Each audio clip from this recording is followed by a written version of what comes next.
Okay, I think it's working. So the tool that I picked first was the Scribe pen, and it's really cool because it writes in silver, and it's non-toxic, so you can draw circuits on a piece of paper, and then it comes with all these little like circuit kits that you can connect to the silver writing and actually make like a circuit that turns on a light or like makes a little motor go.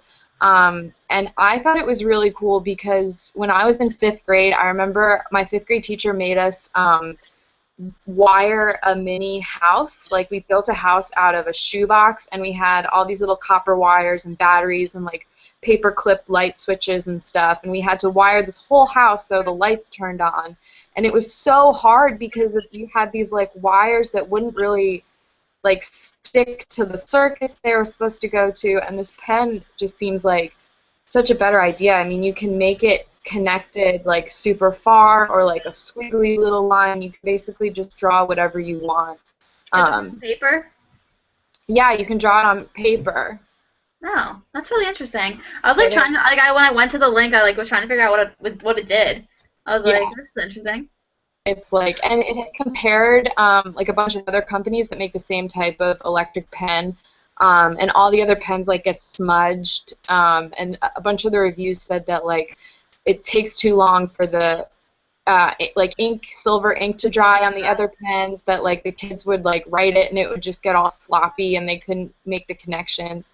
So this pen, like everybody was saying that this pen was like the best for that type of project. So I think that's really good for like a 5th grade class or like a 4th grade.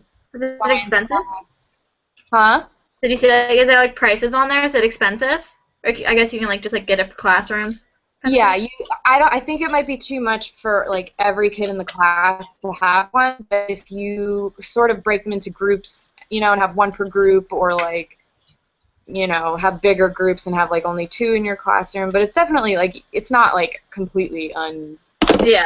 You know, I was looking at the prices, and the kits are like really expensive, and the pens are like you can get 5 of them for like $100. Yeah. Oh, wow. But they last for, if you have them open, they last for 6 months. But the magnets in them last for like 3 years, it was saying. Oh, wow. That's crazy. So you could that's like, worth the money. yeah, I think it's worth the money. I think it's a really cool idea for like a science experiment. Yeah, and even the kits, like the kits were kind of expensive, but stuff like that you can buy not in kits. Like my teacher would make, she made little circuits. They sell like little light bulb mini things and other teaching kits, so you don't have to necessarily buy the kits from this website. But the pen's a pretty good buy. Well, I guess like that's like part of the curriculum anyways, because I had to make circuits and stuff like that, so I guess it'd be like worth the money if that's like what you're going to use every year to teach it. Yeah. Yeah. So I liked it. I thought it was super cool. I would definitely use it. I thought it was a cool idea. Yeah. That's awesome. And then the other one I did was Spritz, and me and Danielle kind of like both did some research on it. And I'd actually come across it before.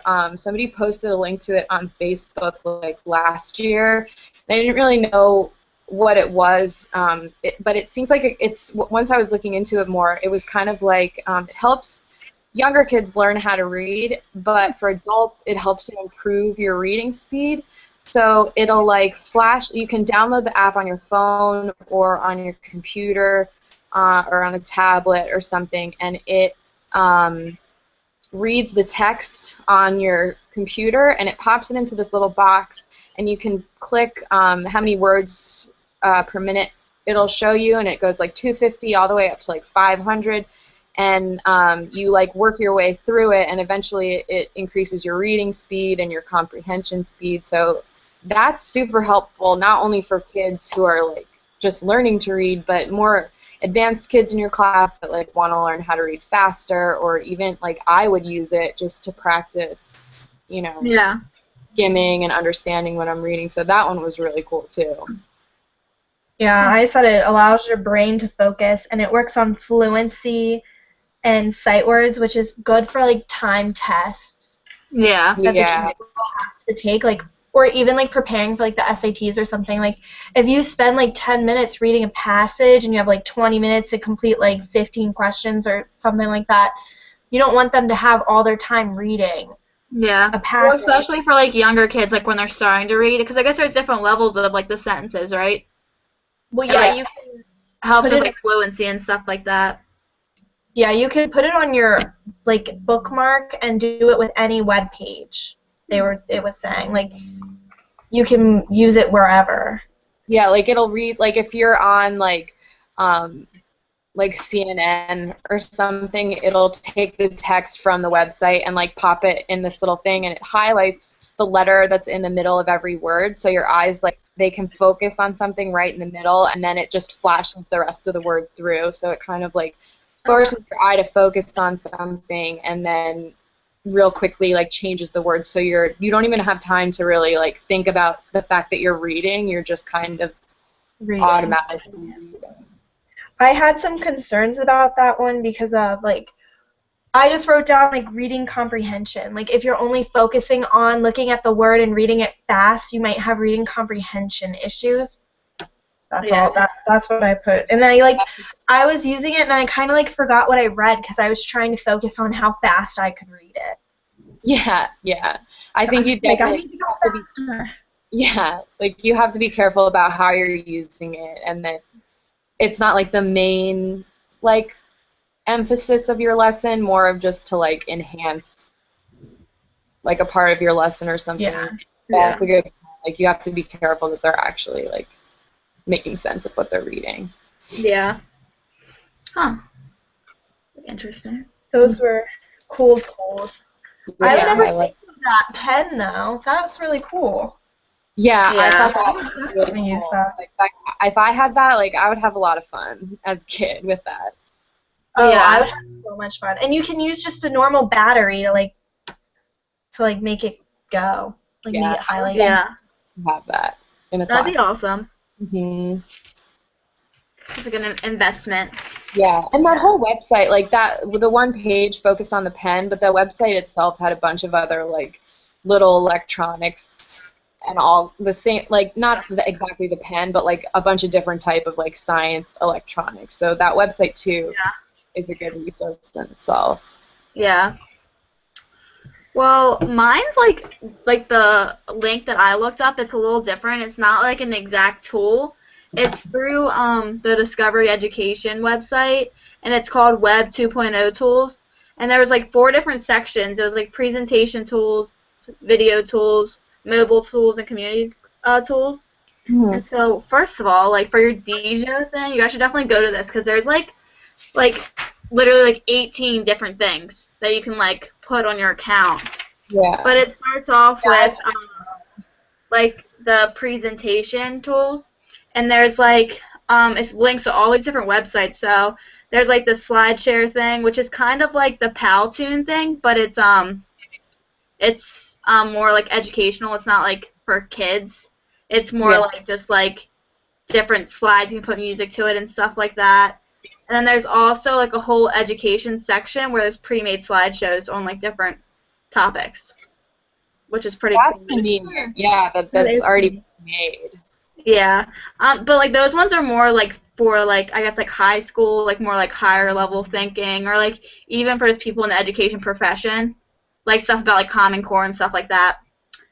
And then of course it had Prezi on there, and then there was like this other one called PixViewer, where you can like put like a bunch of pictures. It's kind of like a place to, like make like a slideshow almost, which was like alright. It wasn't anything special. I don't really know how you would use that in your classroom.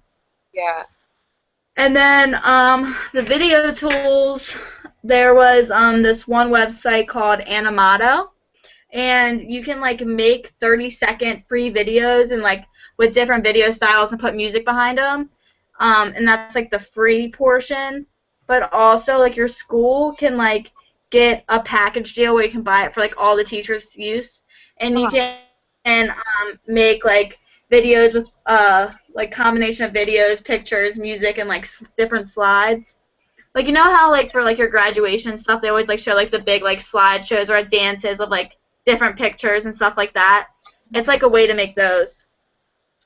And then the one thing that like I really liked off this website was this thing called photopeach.com, and it's for teachers, but you have to pay for it. It's $9 a month, and it's like a place where you can like scan and organize kids' projects, and then it turns into like a burnable CD. So you can like track all the kids' like projects and tests and like artwork and stuff, and then burn it off as a CD for like their parents at the end of the year. Yeah. Oh, that's cool.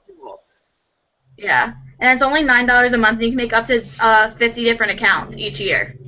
So like you could have up to do it up to 50 students.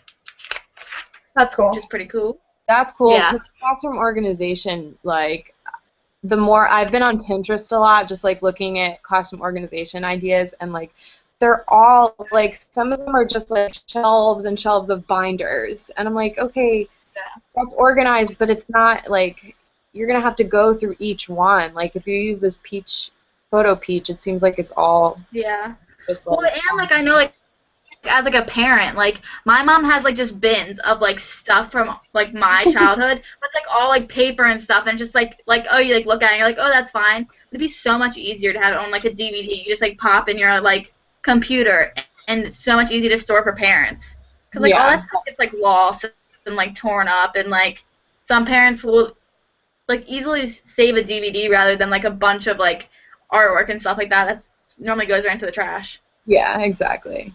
That's cool. Yours was more like a library of tools. Like it just had other tools. There's like so much more too, because there's like the mobile tools section where they have like that website called Poll Everywhere. Have you heard of that? Where you can like put a question up and people text in their responses. Yeah, Dr. McCord. Oh, yeah. Yeah, it had that on there. And then it also had like a bunch of free messaging apps. So instead of like giving teachers like parents like your phone numbers and stuff, you could like download an app and tell them to like contact you through that number. So like all of your like teacher parent stuff goes to like one section in your phone. You're like don't have to give out your personal cell phone number. And then there was also community tools, which was like Google Docs, Wikispace, like a lot of the stuff that we're doing in this class. But like also like so much more. Like after I get off this group chat, I'm about to put all of these tools in my thing. Yeah. I put them in my Dingo. Yeah. They're awesome. Yeah, that's cool. So my tool was the Newsela thing that he went over in the beginning of the year, where it's like it allows children to read current events at their own reading level and at their own pace. So there's a lot of articles. It's at more than 500, and they get new articles every day. And what you do is, as a teacher, you can pick your grade, pick the standard you want them to work on, and like the website will filter out all the articles that you can use. You can even put like a topic like sports or kids or like money or history or something, and it'll filter out all these different articles that the children can read, and you can pick the different reading levels for the children. So if you have a slower reader or like a person that really excels at reading, they can read at their own pace, and then you can give them a quiz. You can make your own open-ended question quiz, or you can give them a multiple choice quiz. And it also tracks the student's progress, and you can download it right on Excel. So yeah, so I think this is good in the classroom for working on reading comprehension at different age, like different grade levels. You can work on different standards because there's like 8 standards for them to choose from. So it's like from the Common Core. Yeah.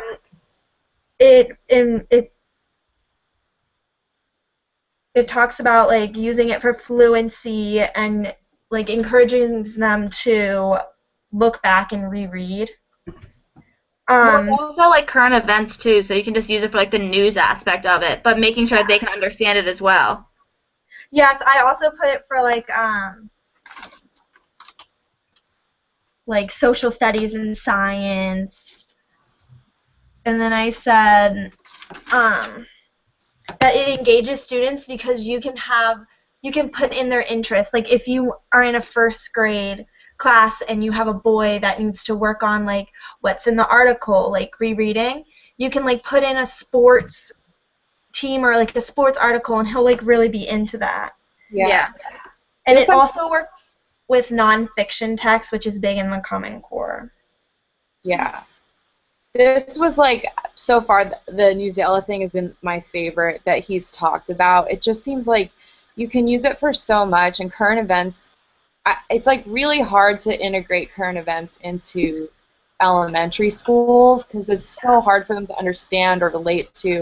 And if you can make it for like a lower reading level, you can actually like include it in your lessons and make it relatable for them and get these kids engaged at a much younger age, which I think is awesome. Like, I'm gonna use this a lot, I think. Yeah. Well, I know that like even in like some of my like high school and college courses, I had to look up like for my science classes, I had to look up like a new thing in science every single week and write a paper on it. Like even for like older students, like that's like good. You can like make it a project like in like high school classes, like find a current event and write about it. Like, what are your feelings about it? Something like that. Like, also a good like writing tool. Like, you could like ask them how they feel about like something, have them pick their own article. You just use it for so many different things. Yeah. I wanted to see how other teachers thought of it, like what they reviewed it as. So I found this website, and it's called graphite.org, and it's just teachers reviewing the Newsela website. And they gave it for learning rating, they gave it a 4 out of 5. For teachers, they gave it a 5 out of 5. 100% of students liked it, and 100% of students learned, and 100% of teachers recommended it. Wow. Wow. Yeah, and then Emily S. from Flagstone Elementary in Colorado wrote in, and she said, get rid of those expensive Scholastic News and Times for Kids and subscribe to Newsela. It offers more. Because when I was in elementary so true. school, I forgot about those like those like little magazines. Yeah.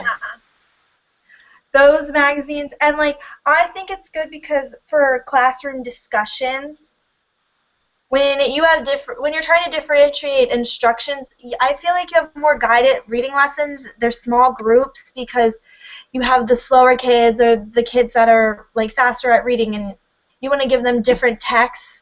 But with this, it has basically the same information. Because I read, there was an article about Rosa Parks for Black History Month at the lower level, and I read one at the highest level, and it's basically the same information, but like in a different way. Or the higher level has more information, but the lower level could have a group discussion with the higher level children. Yeah.